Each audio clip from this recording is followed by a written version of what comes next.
Flipping through magazines as a teen, it was impossible not to compare myself to the airbrushed faces and bodies on the pages. Today, these images have gone digital. And it's not just models in magazines anymore, because anyone can alter their appearance online. Want bigger lips, smaller waist, bigger biceps, bigger boobs, a six-pack? You got it.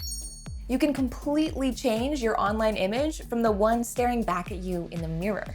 But that disconnect, the gap between real flesh and blood human to modified, idealized online persona, is starting to have an effect on how we see ourselves. And researchers are asking more questions about what these digital manipulations are doing to our perceptions of our bodies and self-image IRL.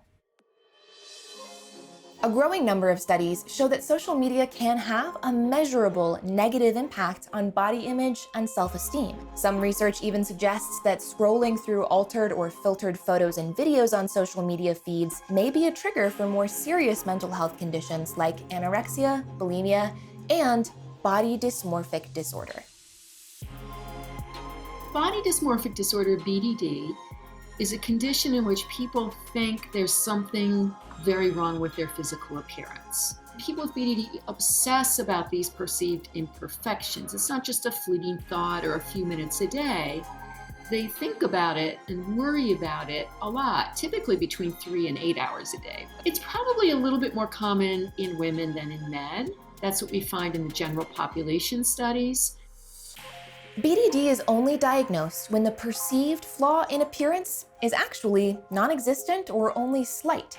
But most people with BDD don't realize that the flaws they perceive are actually minimal or not even there. They believe the flaw is clearly noticeable and seems unattractive or ugly to others.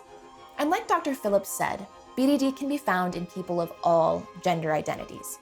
Unfortunately, there have only been a handful of nationwide studies into how common BDD really is in the general population.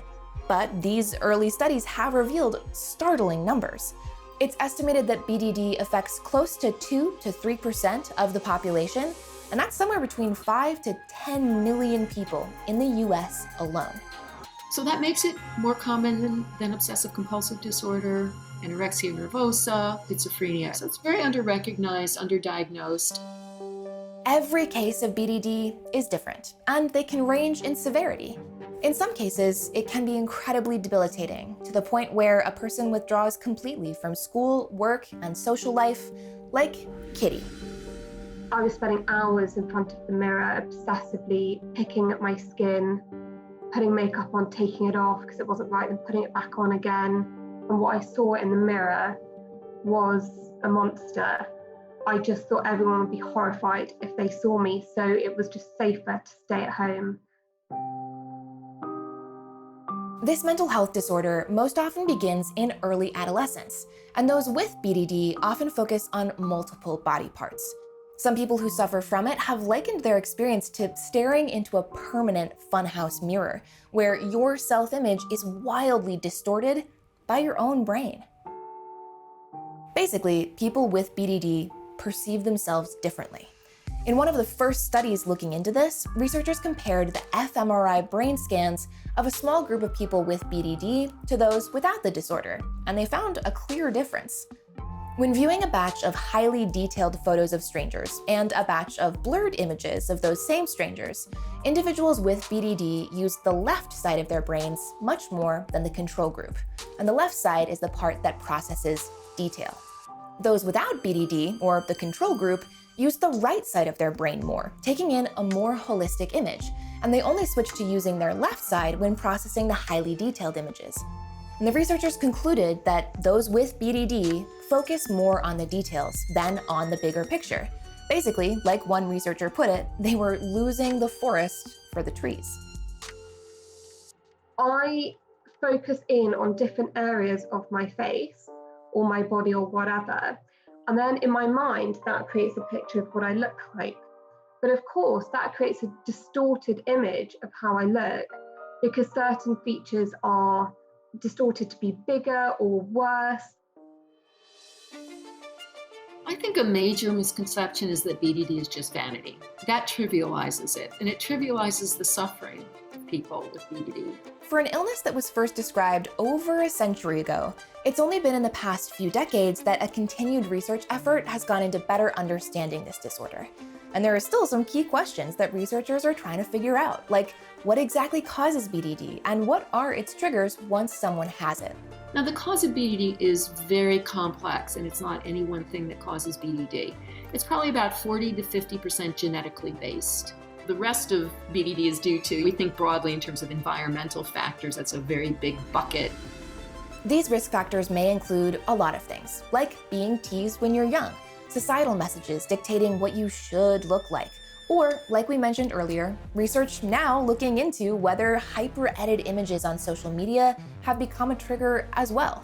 And this is something Dr. Phillips has seen change over her 30 years of studying BDD. I think for some people it is, and we don't have good research studies on this issue. Studies in non-BDD groups have shown that certain forms of social media can worsen body image concerns, which in turn can worsen depression. In my own patients, my sense is that certain forms of social media can make BDD worse. Social media platforms like Instagram, TikTok, and Snapchat, where it's easy to compare your own appearance to that of others, might be more likely to worsen body image than platforms that don't focus on appearance or don't allow editing of one's face or body. And in all of these apps, there are built-in features that can alter your looks, like thinning your face, smoothing out your skin, or applying makeup. We just need studies of social media in people with BDD specifically. And now I think increasingly we see that certain forms of social media can be so distressing for people with BDD. Like Kitty, for example, who used her own experience in her work with the Body Dysmorphic Disorder Foundation. I would always say it's important to be mindful of how you're using anything, because when you've got BDD, almost anything could be triggering. So it's about learning to cope with these challenges and find new ways of managing them. But platforms like Instagram, Snapchat, and TikTok aren't all bad either. They can provide a space to raise awareness about things like BDD and create a stronger sense of community. And talking more openly about disorders like this and the role social media may play in perpetuating them helps tackle the stigma around these issues too. And the good news is that BDD is treatable. One of the most effective ways to treat it is with medications called SRIs. These can limit compulsive behaviors, lessen obsessions, depression, and anxiety over the perceived flaw, and also just make it easier to be around other people and to function well in daily life. Another treatment is a specialized form of cognitive behavioral therapy that focuses on identifying the patient's appearance-related thoughts and behaviors, and then applying cognitive restructuring, ritual prevention, and exposure techniques. Good treatment can be transformational for folks like Carly, who has dealt with BDD for over a decade. I often think of my journey as it's been a little friend that's come with me. So from that 11-year-old little girl who had a demon, and she sort of latched onto me, and she obviously wanted to pick me apart. She was a bully. I like to think that from then to where we're at now, she's sort of become my friend. So I keep her at a distance, but when she does come and she will hurt me, I just have to remind her that she's only allowed a few hours, maybe a day max, and then she's got to go back. Some who suffer from BDD may think the solution is undergoing cosmetic procedures to alter the flaw they're fixated on, but this usually doesn't improve their issue and can actually even make the fixation worse. And the reason is that BDD is a body image problem. It's not a problem with actual appearance. It's not really a body problem. It's a perception problem. Ultimately, we need more research.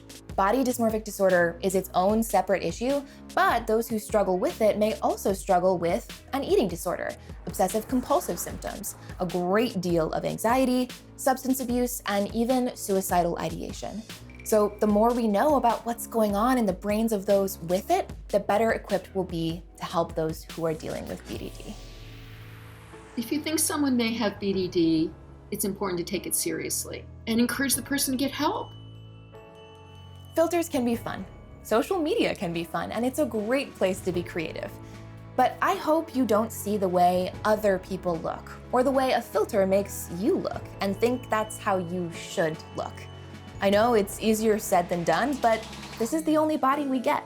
So better to spend our time making friends with it than being at war with it, right?